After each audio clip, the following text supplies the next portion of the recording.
এখন অনেকেই স্কুলে ভালো মতো স্পোর্টস করেন বা খেলাধুলো করেন, কারণ এখন আমাদের জেনজি বা নেক্সট জেনারেশন শুধু পড়াশুনো করে না, পড়াশুনোও করে, এক্সট্রা কারিকুলারও করে, খেলাধুলোও করে।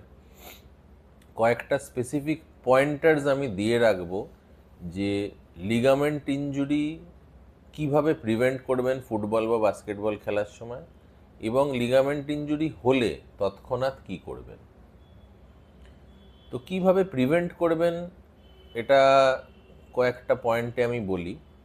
ধরুন আপনি ফুটবল খেলেন বা বাস্কেটবল খেলেন বা একটা জাম্প করছেন, তো জাম্প করে যখন ল্যান্ড করছেন তখন চেষ্টা করবেন সবসময় সফট ল্যান্ডিং করতে, হাঁটুটা একটু ভাঁজ করে নেবেন। কখনো লকড নিতে ল্যান্ডিং করবেন না। লকড নিতে বা সোজা হাঁটুতে যদি ল্যান্ডিং করেন তাহলে কিন্তু মেনিসকাস ছেঁড়ার সম্ভাবনাটা বেশি থাকে। যখন ল্যান্ড করছেন তখন কিন্তু সোজা ল্যান্ড করার চেষ্টা করবেন, একটু হাঁটুটা ভাঁজ করে উইথ আ ফ্লেক্স নিয়ে। এটাকে বলি আমরা সফট ল্যান্ডিং। সফট ল্যান্ডিং হলে কি হয়, আপনার মেনিসকাস এবং এসিএল এর উপরে চাপটা পড়ে না।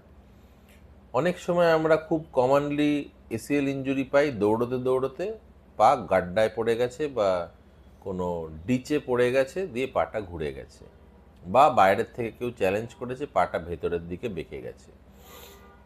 তো চ্যালেঞ্জ তো ফুটবলে প্রিভেন্ট করা যায় না, কন্ট্যাক্ট স্পোর্ট। যেটা দেখতে পারেন সেটা একটু দৌড়ানোর সময় সতর্ক থাকবেন যাতে স্টাডস কোথাও আটকে না যায়। যদি খুব আনইভেন গ্রাউন্ড থাকে বা এবড়ো খেবড়ো গ্রাউন্ড থাকে, ওই জায়গাটা দিয়ে দৌড়ানোর অ্যাভয়েড করবেন। এই ছোট ছোট কিছু টিপস কিন্তু আপনাদের লিগামেন্ট ইনজুরি প্রিভেনশনে সাহায্য করবে।